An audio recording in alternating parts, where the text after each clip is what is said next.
சுவாமி உமக்காக வாழ திருவிழாரு நாமக்கு செல்கிறோம் நல்ல பிதாவே ஆமென். சிலுவையில் இயேசு கிறிஸ்து மொழிந்த 6ஆம் வார்த்தை. யோவான் எழுதின சுவிசேஷம் 19ஆம் அதிகாரம் 30வது வசனம். இயேசு காடியை வாங்கின பின்பு முடிந்தது என்று சொல்லி தலையை சாய்த்து ஆவியை ஒப்பு கொடுத்தார். இயேசு காடியை வாங்கின பின்பு முடிந்தது என்று சொல்லி, இந்த முடிந்தது என்று பார்க்கும்போது ஒரு முற்றுப்புள்ளி. It is finished. முடிந்தது என்றால் முடிவில்லாதவர். இவர் முடிவில்லாதவர். ஆனா இந்த இடத்துல சொல்றாரு முடிந்ததுன்னு சொல்றாரு. இது ஒரு தோல்வியின் குரல் அல்ல, இது ஒரு வெற்றியின் குரல். ஒரு வெற்றியின் அடித்தளமா தான் சொல்றாரு இயேசு கிறிஸ்து முடிந்தது என்று சொல்றாரு.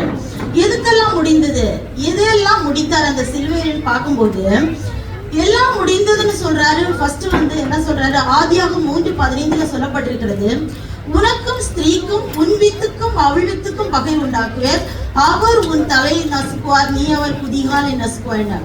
இந்த வார்த்தை இந்த இடத்துல ஆண்டவர் முடிக்கிறாரு. பிசாசுடைய தலையை சிலுவையில நசுக்கினார்.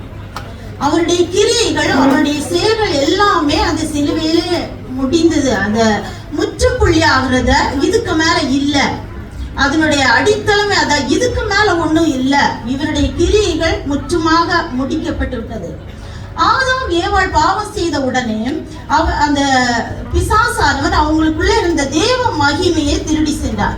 அவருடைய கீ, மனிதனுக்குள்ள இருந்த அத்தாரிட்டியாகிய கீய, ஆண்டவருக்கும் மனிதனுக்கு இருந்த அந்த ஒரு கனெக்ஷனையே திருடி விட்டார்.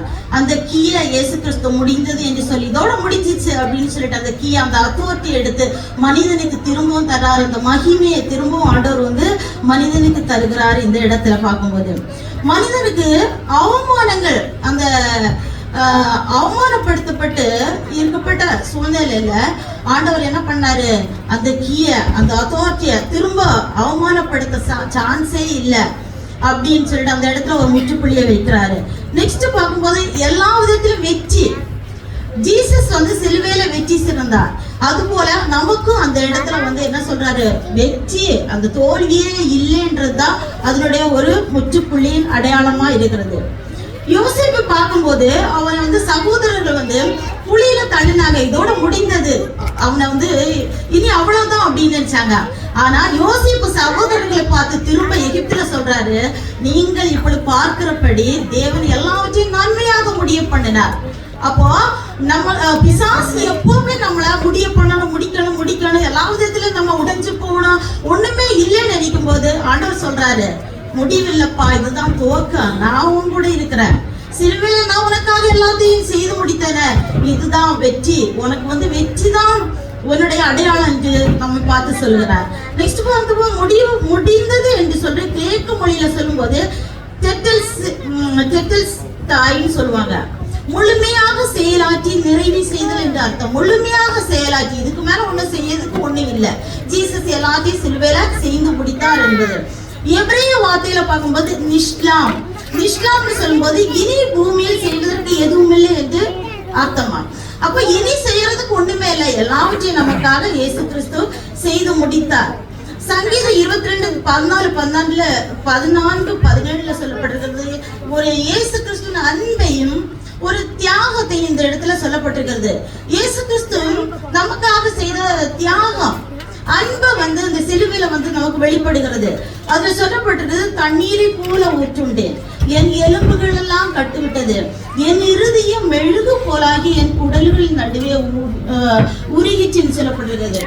பாருங்க, இயேசு கிறிஸ்து கை கால் எல்லாம் ஆடி அரைஞ்சாங்க.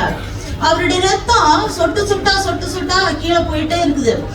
விழாவில குத்துறாங்க, குத்தும் போதும் ரத்தமும் தண்ணீரும் புறப்பட்டு வந்தது. அப்படின்னா இனி அந்த உடம்புல பிளட்டும் உள்ள தண்ணீர் இல்ல, வெறுமையாக ஒரு மரண தருவாயில நின்று கொண்டிருக்கிறார் இயேசு கிறிஸ்து.